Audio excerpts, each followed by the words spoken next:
Is this recording?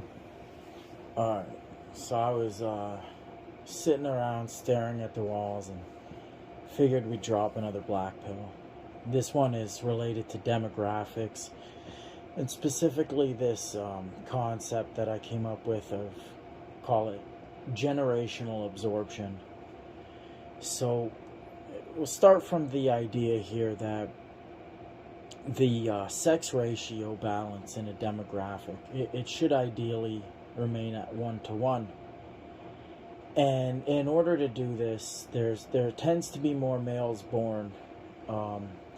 Males play less importance in the gene pool because they play less of a role in reproduction. This is why polygamy only works one way. You can have a harem with one man and many women, but you cannot have many men share a woman. And so because of this overemphasis on the importance of the female role in reproduction, they're bestowed with a better immune system. And this is why males were always overrepresented in infant mortality, and men would die in things like dangerous jobs and wars. Or anytime you would get something like a black plague, the deaths would be overrepresented amongst these males. Women have longer life expectancies, etc. And so to maintain the sex ratio at about 1-to-1, you'd actually have to have more males being born. And it's at least a factor of 107 males born for every 100 females. But in the 20th century, we basically, through medical innovation and advancement, we overcame infant mortality, and it dropped from something like a quarter, 25% of babies dying within the first year of life to something like 2%. We basically overcame it entirely. And we don't have wars anymore. It's been almost 100 years since we've really had a sizable war. Technology kind of prevents anything like a D-Day scenario from happening again. Full-out ground war sufficient to reduce the male population enough to keep this sex ratio in balance. And on top of that, there's just no babies being born. And so our birth rates are below replacement level. 2.1 total fertility rate, 2.1 children per woman is the golden number required in order for a population to replace itself. Anything above that, you're growing. Anything below that, you're declining. And we are well below that almost everywhere in the world. There's very few places where this isn't the case, to be below replacement levels.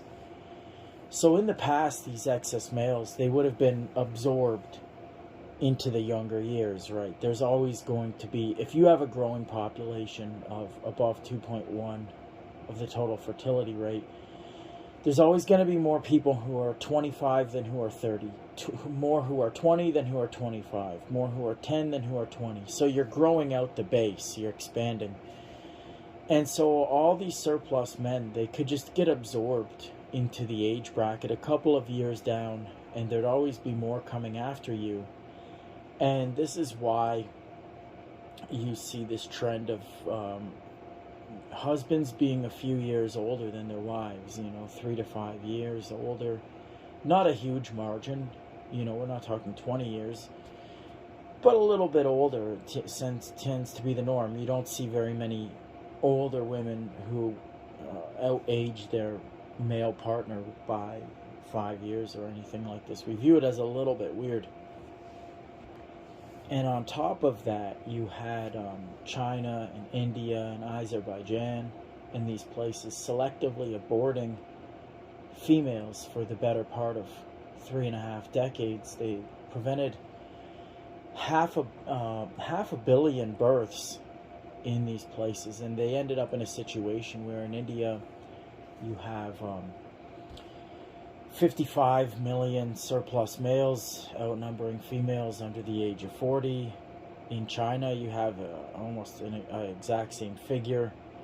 And what do? They send these men to the West, right? And their birth rates are below replacement. Our birth rates are below replacement.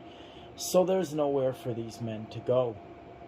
And so the system, they propagandize them into chopping their penises off and putting on a dress, or getting on Grindr and, you know, getting into the scene, or gay pride lifestyle, anything they can do. And it is a topic for another video, but these declining birth rates, they're not just something that happens, like all of these shill demographers. They get on these TED Talks and they say, you know, this is just what happens, the demographic transition, when people become affluent. They just decide they don't want to reproduce anymore. They become these K strategists or whatever, right? It's all nonsense. This is socio-engineered through feminism, through economic instability and grind culture, hustle culture, the debt culture, right? Student loans, mandatory 2-income household. This has been done to us, and it's almost like malice. You have to think that there was a malice or malintent committed against the males, because I refuse to believe the perpetrators of this depopulation agenda are stupid. They're far from it. They knew they would end up with this male surplus. China knew it. India knew it when they were forcefully sterilizing women and killing female babies, sending their men to the West to work in a Popeye's chicken, and using the student visa program to backdoor their way in through the college education system, which is just a front for the Great Replacement. So I'm going to make a video. I'm going to come back and make a video, you know, demonstrating the ways in which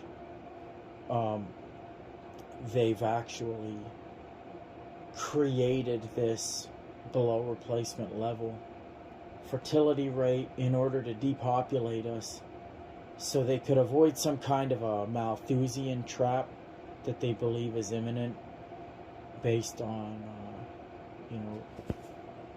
based on theories that came out of the Club of Rome in 1972, and they want to reach some sort of